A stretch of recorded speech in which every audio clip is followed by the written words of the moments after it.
12주간 대장정을 이어가고 있는 슬기로운 신앙생활 특별기획 시노드 최종 문서에 대해 꼼꼼히 살펴보고 나의 신앙과도 연결해 생각해 볼 수 있는 시간 시노드 신앙의 신호등 마련돼 있는데요. 시노달리다스 선교사이시자 행복찻집의 일타 강사 대구대교구 사목연구소 소장 박용욱 미카엘 신부님 나와주셨습니다. 어서 오세요. 예, 안녕하세요. 안녕하세요. 너무 덥죠 신부님. 날씨가 그렇습니다. 네, 거의 초복이잖아요, 그죠? 그러니까요. 아, 그러고 보니까 오늘 초복이네요. 예. 어떻게 몸보 신청하셨어요? 오늘 식당에서 그 삼계탕 나왔거든요. 잘 먹었습니다. 부럽습니다. 전 저녁에 먹으려고요. 아무튼 이렇게 우리가 더위를 좀 실감하고 있는데 신부님은 이 여름이라는 계절 감각을 언제 가장 실감하세요? 요즘 이제 우리 기후가 온대 기후가 아니라 아열대로 넘어가고 있다 해서 요즘 딱히 여름이라고 할 수 있겠는가, 겨울 아니면 다 여름 아닌가 싶었는데 맞아요. 지난주부터는 진짜 감이 달랐습니다. 그렇죠? 그렇죠. 집 밖으로 나간다고 문을 여는 순간 이러다가 큰일 나겠다, 타겠다, 있겠다 이런 생각들이 드는데요. 무서워요. 가능하면 야외 활동 좀 줄이시고 피치 못하게 밖으로 나가셔야 되는 분들은 물 자주 드시고요. 햇빛 피할 수 있는 수단들 많이들 동원하셔야 되겠습니다. 맞습니다. 그리고 이 더위에도 이제 야외에서 일하시는 분들 계신데요. 예컨대 배달하시는 분들도 있죠. 이런 분들께 얼음물이라도 한 잔 대접할 수 있다면 이 더위를 함께 이겨나가는데 도움이 되지 않을까 싶습니다. 이 여름도 참 그리스도인답게 보낼 수 있는 방법도 알려주셨고요. 이렇게 우리가 좀 한창 여름이라는 계절 감각을 느끼고 있듯이 하느님 백성으로서의 신앙 감각이라는 것도 있다고 하던데요. 예. 신앙 감각 어떤 의미예요? 신앙 감각이라는 말이 그 시노다리타스를 이해하기 위해서 굉장히 중요한 개념인데요. 우리가 시노드 최종 문서를 12주에 걸쳐서 함께 읽어보는 과정을 시작을 했는데 지난 시간에 시노드의 배경 말씀드렸죠. 이번 주에는 서문을 함께 읽습니다. 그런데 이 서문에서 중요하게 다루고 있는 것이 말씀하신 신앙 감각입니다. 네. 라틴 말로 센수스 피데이라고 하는데요. 먼저 이 서문 제일 앞에 인용되고 있는 요한복음 20장 제자들이 부활하신 예수님을 만나는 대목을 좀 보시면 네. 신앙 감각이 어떤 건지 이해하는 데 도움이 될 겁니다. 이 구절이 어떤 구절인가 하면 예수님께서 오시어 가운데 서시며 평화가 너희와 함께 하고 그들에게 말씀하셨다. 이렇게 말씀하시고 나셔서 당신의 두 손과 옆구리를 그들에게 보여주셨다. 제자들은 주님을 뵙고 기뻐하였다. 이 구절인데요. 네. 우리 교회 생활은 바로 여기서 시작하죠. 부활하신 그리스도를 만나는 것. 여기 출발을 합니다.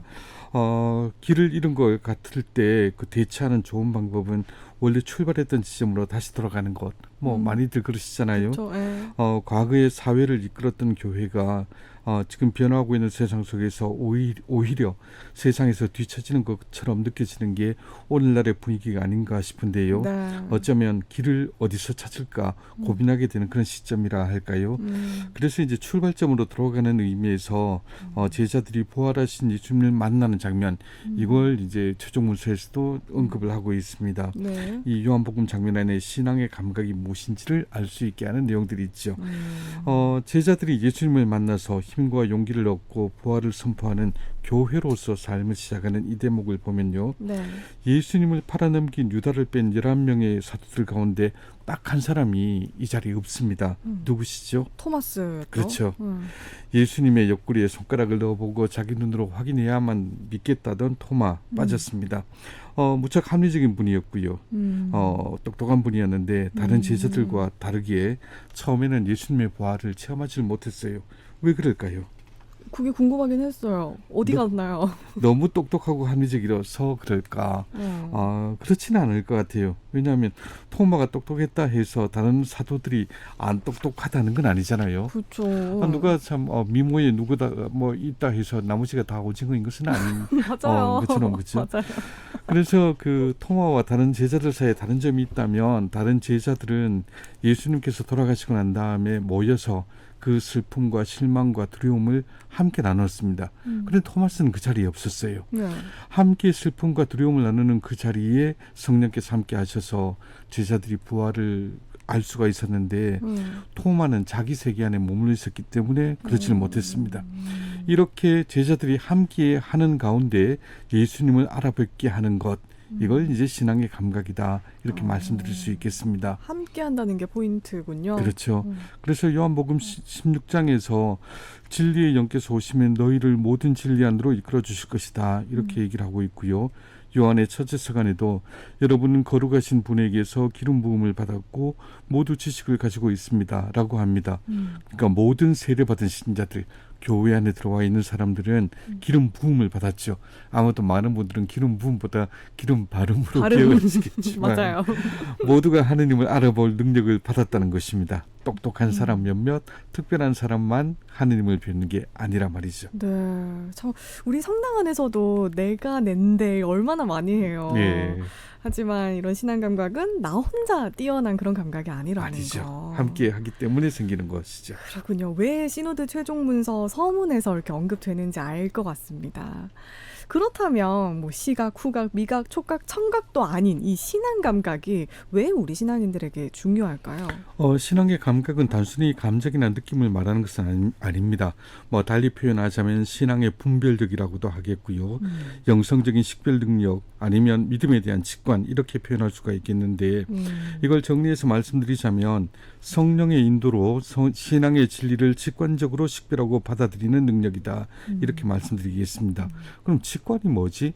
뭐 직관. 제가 설명해 드리자면 직관은 딱 보면 모르나 할 때 딱 보면 아는 것 요걸 직관이라고 하지요. 아, 네. 그래서 전문적인 용어나 치밀한 논리로 설명을 하기는 좀 어렵지만 그래도 딱 보면 아는 게 있잖아요. 맞아요. 이게 직관적인 지식이죠. 뭐라는 거. 예, 그래서 이걸 이제 2014년 국제신학위원회에서 발표한 문서에서 딱 정의를 내립니다.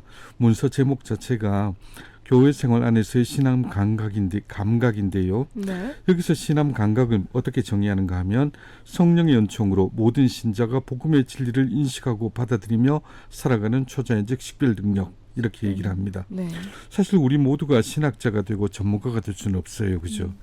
또 신학자들만 하느님을 아는 것도 아니고요. 네. 하지만 우리 모두가 하느님을 알아뵙고 무엇이 옳은지 그른지 식별할 수 있는 능력을 받았습니다. 그래서 우리는 나름의 방식으로 하느님께 가까워지고 또 우리 각자가 가진 그 나름의 방식들을 서로 배우면서 신앙을 풍성하고 성숙하게 할 수 있는 것이죠. 네. 이게 이제 신앙의 감각이라는 말이 가진 뜻입니다. 우리가 이 감각이 없다면 우리 신앙생활은 언제나 이제 전문가의 입만 쳐다보고 있는 그런 수동적이고 획일적인 모습일 수밖에 없을 겁니다. 네. 그래서 이제 4세기의 위대한 교부 암브로시오 성인도 단 하나의 길만으로는 이토록 심오한 진리에 도달할 수 없다. 이렇게 말씀하셨죠. 네. 참 제 2차 바티칸 공의회 때도 우리가 미사에 끼어 있는 구경꾼이 아니라고 했고 네. 또 시노드에서도 모두가 신앙 감각이 있다고 이야기하고 교회가 계속해서 우리 모두가 같다고 강조를 하고 있는 것 예. 같네요. 그렇다면 시노드 최종 문서에서 이 신앙 감각이라는 게 어떻게 담겨 있을까요? 우선 오늘 우리가 함께 읽은 그 서문을 보면요. 이번 시노드 과정에서 하느님 백성의 신앙 감각을 실감하고 체험했다는 얘기가 줄줄이 나옵니다. 최종 문서 1항에서부터 이렇게 얘기를 하는데요. 네. 참고로 이제 교회 공식 문화, 교황청 문헌들 보면 항상 번호들이 이제 문단마다 붙어 있어요. 그래서 네네. 그걸 보고 1항이다, 2항이다, 3항이다 이렇게 얘기를 합니다. 오. 나중에 인용하기 좋도록 그렇게 해요. 오, 생각하겠습니다.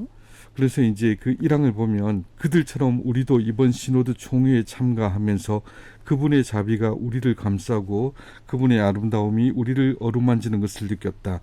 성령 안에서 대화를 이어가고 서로 경청하면서 우리는 그분께서 우리 가운데 현존하심을 느꼈다. 그분께서는 성령을 부어주시고 차이의 조화인 일치를 당신 백성에게 끊임없이 북돋아 주시며 현존하셨다. 1항뿐만이 아닙니다. 3항에서도 얘기를 합니다. 이 여정의 모든 단계마다 당신 하느님 백성의 신앙 감각의 지혜가 돋보였다. 네. 이렇게 함께 기도하고 성령께서 말씀하신 바를 알아들으려고 노력하는 과정에서 신앙 감각을 실제로 체험했다는 고백이죠. 계속 나오는 신앙 감각을 체험했다. 그렇죠. 현존하심을 뭐, 느꼈다. 그렇죠. 사실 이번 시노드처럼 전 세계 신앙인들이 함께 마음과 노력을 모은 적이 잘 없었어요. 우리 교회의 역사, 한 2000년에 이르는 이 역사를 돌이켜보면 신앙생활에 관한 중요한 일들을 결정하는 공의회가 한두 번이 아니었잖아요. 네. 그중에서 이제 보편 공의회, 그러니까 전체 교회를 아우르는 공의회가 21번 있었습니다. 그런데 1962년에 시작해서 65년에 끝난 제2차 바티칸 공회 이전까지 있었던 공회에는 이름은 보편 공회, 뭐 세계 공회라 하지만 대개는 다 유럽에서 오신 분들, 주교님들이 모여서 얘기를 한 거였어요. 네. 그런데 이 2차 바티칸 공회에서는 처음으로 아시아, 아프리카, 오세아니아 할 것 없이 정말 지리적으로도 전 세계에서 모였고요. 여기서 한 발 더 나가서 이번 시노드에는 지리적으로뿐만 아니라 인종, 계층, 성별 이런 것들을 가리지 않고 다 같이 목소리를 내고 그 목소리를 경청하고 함께 식별하는 과정을 거쳤죠. 그러면서 이제 새삼 깨닫게 된 겁니다. 아, 하느님께서 정말로 세례받은 모든 이들의 삶을 통해서 우리에게 말씀하고 계시는구나. 우리 그렇죠. 신부님도 그렇게 시노드 관련해서 뭐 여러 가지 방법으로 참여를 하셨잖아요. 예, 우리 신부님도 이런 신앙 감각 체험하셨어요? 지리지리됐죠. 뭐. 어떤 체험을 하셨어요? 다양한 기회를 통해서 체험한 것들이 많았습니다. 저는 뭐 교구 단계 또는 뭐 국가 단계 그리고 뭐 세계 단계 이런데 우와. 한 번씩 다 이렇게 가봤었는데 네. 얼마 전에 전국 시노드 팀 연수에 봉사자로 참여했을 때 그때 참여하신 분들께서 이런 말씀을 굉장히 많이 해주셨어요.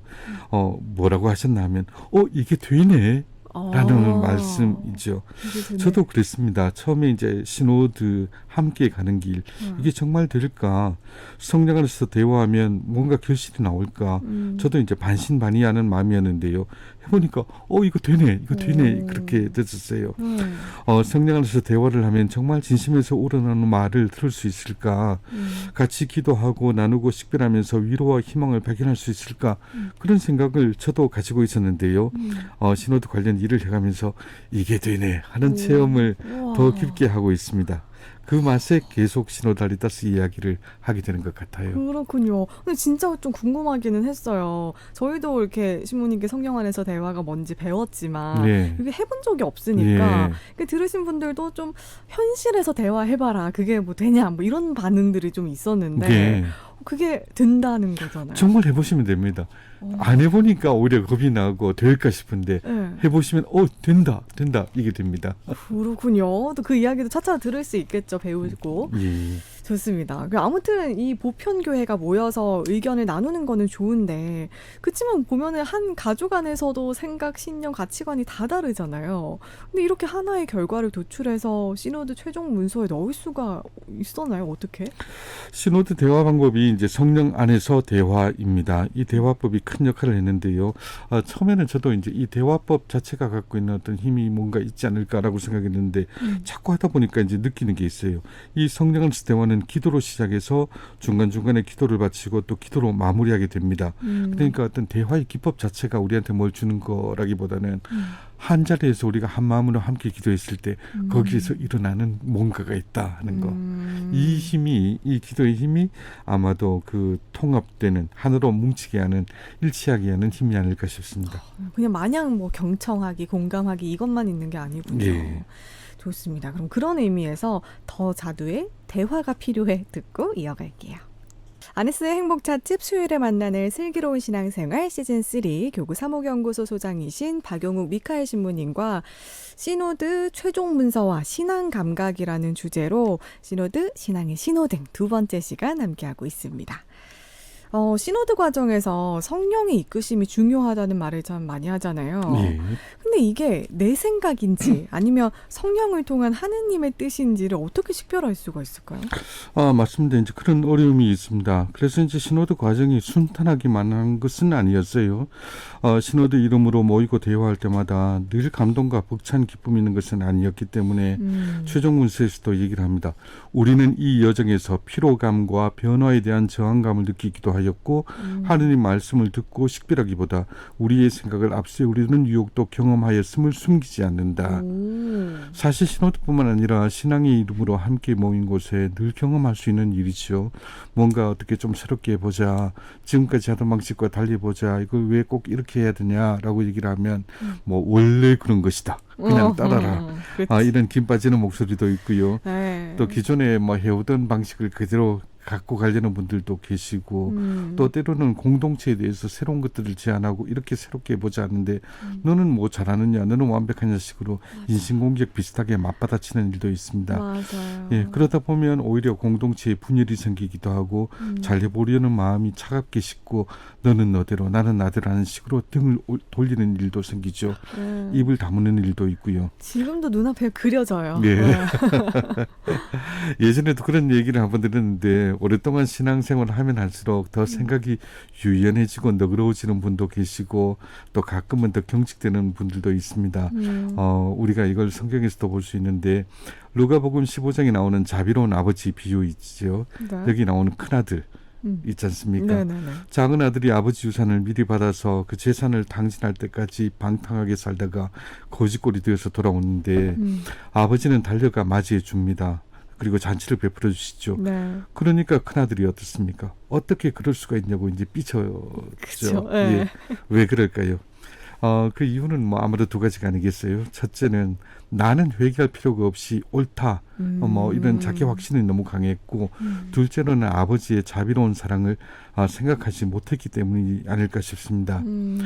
그러면서 이제 뭐 제 경험을 이제 돌이켜 보자면 그렇습니다.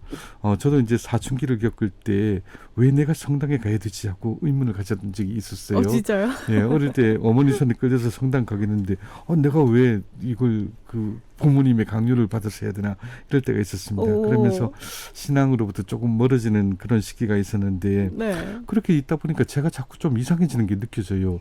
화도 많아지고 걸핏하면 짜증을 내고 내가 왜 이럴까 그러다 보니까 그 전까지 내가 미사에 집중하려고 할 때는 미사를 시작할 때마다 늘 죄를 반성하고 돌이켜보는 시간이 있었는데 언제부터 내가 그걸 안 하고 있구나 이걸 이제 발견하게 됐습니다. 네. 그때부터 전례를 이제 미사를 대하는 자세가 달라졌죠. 요게 이제 제 개인의 체험이지만 이게 이런 체험을 하라고 우리 교회가 미사를 할 때마다 이제 그 전례를 통해서 얘기를 해왔지 않습니까? 그래서 이제 그 자기를 돌아보는 마음들이 신앙 안에서 많이 커진 것 같은데 그런데 그걸로는 또 부족한 것 같아요. 내가 열심히 살고 싶다, 착하게 신자답게 살려고 노력한다. 이 마음만 있으면 사람이 정말 성실하고 착하게 되는 것이 아니라 때로 이런 위험이 있습니다. 나는 이만큼 열심히 노력하고 잘하는데 왜 저 사람은 그렇게 못하나는 식으로 네네네. 비판하고 판단하는 사람이 되는 위험이 있어요. 그래서 다음 단계 하느님의 자비로운 사랑으로 넘어갈 수가 있어야 되거든요. 제 경우에도 뭐 늘 사랑을 받았겠지만 특히 그 사랑을 체험하게 됐던 것이 서풍 후에 첫 본당이었던 네. 김천 평화성당에서 정말 우리 교우들한테 조건 없이 사랑받는다 하는 체험을 했습니다. 그러면서 저도 성격이 많이 변한 것 같아요.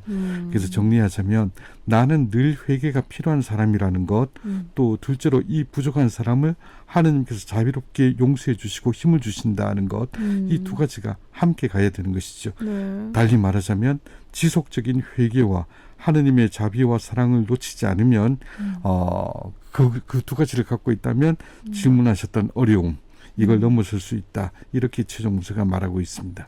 여러분 우리 같이 외워봐요. 1번 나는 회개가 필요한 사람이다. 2번 이 부족한 사람을 하느님께서 용서해 주시고 힘을 주신다. 참 신앙 여정에서 늘 되새겨 보겠습니다. 이렇게 내 뜻과 하느님의 뜻을 식별하는 방법을 알려주셨는데요.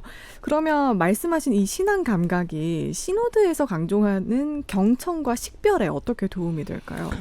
우리가 이제 경청과 식별이라고 할 때는 결국은 우리가 무엇을 경청하고 무엇을 식별하는가를 생각해 봐야 되는데요. 우리가 서로의 목소리에 귀를 기울이는 것은 결국 성령이신 하느님께서 그 사람을 통해서 어떤 말씀을 하시는가 이걸 경청하려는 것이죠. 하느님께서. 예, 식별은 또 우리가 경청한 내용 가운데서 하느님의 뜻을 알아내는 과정입니다. 그런데 하느님께서 누구를 통해서 말씀하실까요? 교황님, 주교님, 신부님들만을 통해서 직통전화로만 얘기를 하시나 그렇진 않죠. 네. 성직자뿐 아니라 평신도, 여성, 청년, 가난한 이들, 사회 주변부로 밀려난 이들 모두를 통해서 말씀을 하실 겁니다. 그렇죠? 네. 그러니까 모든 세례받은 이들의 신앙 감각이 강조되는 것이죠. 그런데 이제 경청과 식별의 신앙 감각이 중요하다고 해서 많은 사람들이 모여서 대화를 나누고 또 다수결로 결정을 하면 그게 곧 하느님의 뜻이고 진리가 된다. 이렇게 보기는 어렵습니다. 지난 시간에 우리 교회가 가르치는 교회에서 듣는 교회로 쇄신된다 이런 방향을 얘기를 했었는데 네. 그 말은 교회가 더 이상 가르치면 안 된다 이런 뜻은 아닙니다. 그렇죠? 네. 시노드 교회, 시노달리타스의 교회라는 것은 먼저 성령과 하느님 백성의 삶을 경청함으로써 더 복음적으로 가르치는 교회가 되지 않은 뜻이죠. 그러니까 가르치는 교회와 또 듣는 교회가 이게 대립하고 있는 것이 아니라 먼저 듣고 함께 식별한 다음에 다시 가르침을 줄 수 있는 교회를 이루자. 이 순서를 회복하자는 것이죠. 그럼 정확히 가르치는 교회에서 듣고 식별하는 교회가 되자가 제목이겠네요. 예. 정확히. 그렇죠. 일단 좀 듣자. 모두의 이야기를 경청하자. 예. 그렇다면 신부님, 오늘 주제인 이 신앙 감각을 어떻게 키울 수 있을까요? 모두에게 주어졌다지만 하루아침에 신앙 감각이 자라고 성숙해지진 않을 것 같아요. 예. 특별히 이제 시노드 이 맥락에서는 우리가 대화를 자꾸 해보기를 이제 권하고 있습니다. 자꾸 대화를 해봐야죠. 신앙의 이름으로 모인 곳이라면 어디서든지 시노드 정신에 따라 함께 기도하고 경청하고 공동으로 식별하는 기회를 늘려야 됩니다. 오늘도 그랬어요. 오늘도 이제 그 교구청에서 회의를 하면서 다른 신부님들하고 함께 뭘 하는데 뭔가 작업을 했는데 후배 신부님들하고 여러 동료 신부님들한테 의견을 달라 했는데 너무나 좋은 의견들 참 필요한 얘기들을 많이 주셔갖고 그것들을 모아가면서 와 정말로 되는구나 이런 걸 느꼈었거든요. 네. 그래서 시노달리타스를 위해서 이 좋은 대화법, 성령 안에서 대화 이걸 해보시면 좋겠고 현실적으로 이 대화를 하기가 시간이 좀 부족하다, 좀 어렵다 그렇다면 그 정신이라도 살려야죠. 열심히 듣자. 그 다음에 성령 안에서 식별하자. 그리고 우리가 하나님의 뜻을 찾자. 네, 일단 좀 해봐야 한다는 거. 네. 그렇다면 좀 다른 이야기지만요. 그 얼마 전에 성 비오 10세회라는 가톨릭 단체가 교황님 승인 없이 주교 서품식을 강행했다가 결국 파문 조치됐다는 기사를 봤는데 뉴스에서는 뭐 가톨릭 교회의 분열 이렇게까지 평가를 하더라고요. 이렇게 좀 분열, 강대강 조치로 가기 전에 이런 성령 안에서 대화로 식별하는 과정을 거칠 수는 없었을까 하는 생각도 좀 들더라고요. 분열이라고 표현하는 것도 영 틀린 말은 아닐 텐데요. 성비오 10세회가 이교적 행위를 했다 이렇게 이제 선언되었습니다. 그런데 여기서 이제 이교라는 말 좀 낯설 텐데 이교는 교회의 친교와 교회 제도의 권위로부터 이탈하는 것을 말합니다. 이제 분리되는 것이다. 그러니까 분열이라는 말도 뭐 일리가 있죠. 네. 여기서 이제 잠시 이단 또 배교 이교 이런 용어에 대해서 짚고 넘어가자면 이단은 가톨릭 신자가 믿어야 할 교리를 완강히 부인하는 것을 말합니다. 교리를 아예. 예, 그러니까 삼위일체 못 받아들인다. 우린 이위로 하겠다. 뭐 이런 거. 이위일체. 예. 배교는 그리스도교 신앙 자체를 버리는 것을 말합니다. 나는 더 이상 뭐 안 하겠다. 나는 다른 믿음으로 넘어가겠다. 뭐 이런 것. 네. 이교는 그럼 뭔가 하면 교리는 모두 인정을 하는데 교황이 권위를 인정하지 않고 독자적인 교회 조직을 꾸려가겠다. 뭐 이런 겁니다. 네. 그럼 문제가 되는 성비오 10세회는 어떤 회인가 하면 제2차 바티칸 공의의 일부 가르침과 전례개혁에 강하게 반대해온 전통주의 공동체입니다. 가톨릭 교회에서 교회의 일치라는 것은 말이죠. 같은 신앙을 고백하고 같은 성사를 거행하고 같은 교회적 친교 안에 머무름으로써 이루어지는데 성비오 10세회 같은 경우에는 이 중에 특별히 세 번째 요소 그러니까 교황 및 주교단과의 친교를 공개적으로 거부를 했기 때문에 문제가 됐어요. 그전까지는 공의에서 이렇게 결정했습니다. 우리는 받아들이기 힘듭니다. 이 정도만 해도 큰 문제가 안 됐을 텐데 대놓고 1988년에 르페브르 대주교라는 분이 무단으로 교황이 뭐라 하든지 나는 내 사람 그냥 주교로 만들겠다 그러고 무단으로 주교 서품을 해버렸습니다. 그래서 이때부터 이제 문제가 생겼는데 교황청은 이 이후로도 일관되게 가능한 한 화해와 일치를 추구한다는 원칙을 지켜왔습니다. 성비오 10세회에서 전례개혁을 못 받아들이겠다. 우리는 여전히 등을 돌리고 미사를 하겠다. 그래도 그렇게 하고 싶으면 그 행해도 좋다 이렇게 양보도 했고요. 처음으로 무단으로 서품받은 주교들 파문했다가 파문 조치도 이제 철회도 해주고 공식적으로 대화를 위한 기구도 만들고 대화의 기회도 계속 만들어 왔는데 그런데 이분들이 너무 이제 완강하게 이제 그동안 버텨왔었어요. 제2차 바티칸 공의의 권위를 받아들이지 않았고 특히 종교 자유에 관한 교회의 입장 또 일치운동 이런 데서 생각이 너무 달랐습니다. 우리는 이제 종교 자유 그러니까 우리가 가톨릭 신앙이지만 다른 종교도 또 존중받아야 된다고 생각하는데 이분들은 그렇게 생각하지 않거든요. 그래도 사고만 안 쳤으면 그럼 참 좋았을 텐데 교황님이 이번에는 분명하게 하지 말라고 했는데도 새로운 주교 4명을 서품해 버렸으니 선을 넘었죠. 그래서 이번에 서품을 집전한 주교들 또 새로 서품된 주교들을 이제 파문 자동처벌의 파문에 해당한다고 선언을 했습니다. 참 안타까운 상황인데 정말 문제의 핵심은 질문하신 것처럼 시노드 정신, 경청과 대화의 정신을 가졌으면 일찌감치 해결할 수 있었지 않았을까 정말 필요한 거였죠. 그러네요. 근데 그래도 일단 우리 가톨릭 교회는 양보하고 대화하려고 충분히 노력을 했었네요. 예, 40년을 노력을 했는데 그래도 말을 안 듣네요. 그러게요. 이게 좀 양방향이었으면 참 좋았을 텐데. 예. 참 이번 사건만 봐도 시노드 정신을 이행한다는 게 얼마나 중요한지를 좀 느껴지는데요. 그렇다면 시노드 최종 문서에 정리된 이 시노드 정신을 가정이나 본당 공동체에서는 어떻게 실천을 할 수 있을까요? 우리가 12주 과정인데 그걸 벌써 얘기를 해버리면 앞으로 우리가 무슨 얘기를 차근차근 네, 차근차근 일이 진행하다 보면 이제 거기까지 나갈 수 있지 않을까 싶습니다. 네. 그래서 이제 우리가 비록 라디오 방송이라 사실은 제가 많이 떠들고 있습니다만 우리 이 시간 우리가 함께하는 이 시간도 우리가 그런 좀 양방향의 소통이 되면 더 좋지 않을까 싶습니다. 네. 그래서 앞으로도 이제 차차 말씀드리겠지만 우리 예청자들께서 다양한 의견을 주실 수 있는 통로들이 있지 않습니까? 뭐 빵톡도 있고요. 그래서 이런 통로를 통해서 생각하신 말을 나눌 수 있도록 저도 이제 뭐 방법을 한번 찾아보겠습니다. 네, 신호달리탔으니까. 네. 삼남매 아빠님도 안 그래도 성 비호 10세회 소식 듣고 안타까웠어요. 이렇게 지금 이런 대화도 너무 감사하거든요. 네. 뭐 혹시나 본당에서 소통이 안 돼서 답답했던 이야기 이런 거로 남겨주셔도 그 시노드 방법을 소개해드릴 수도 있는 거니까. 그렇죠. 네, 많은 이야기 남겨주시면 좋겠습니다. 꼭 방송 시간 아니어도 인별그램이나 뭐 너튜브 댓글로라든지 언제든지 남겨주시고요. 우리 0924님께서 본당 구역회에 시노드 방송한다고 홍보했어요. 밤모임 할 때도 전달하려고요. 오늘도 좋은 말씀 감사합니다 하셨어요. 어떻게 보시나요, 이분님? 최선을 다해보겠습니다. 너무 좋습니다. 이런 성령 안에서 대화나 앞으로 알려드릴 내용을 밤모임 때 활용해 보셔도 좋겠는데요. 그렇죠. 그리고 밤모임에서 혹시나 또 궁금한 것들 있으면 알려주시면 또 성실히 답을 해보겠습니다. 네네, 여러분 많이 참여해주세요. 우리 0924님께 시노드 참여 선물 드리겠습니다. 문자메시지 샵 0931번으로 성함과 주소 남겨주시고요. 시노드, 신앙의 신호등 두 번째 시간 박용욱 미카엘 신부님과 함께 했습니다. 여러분 더위 잘 이겨내시고 신부님과 함께 행복하세요로 인사드릴게요. 우리 행복가족들 오늘도 내일도 행복하세요. 행복하세요.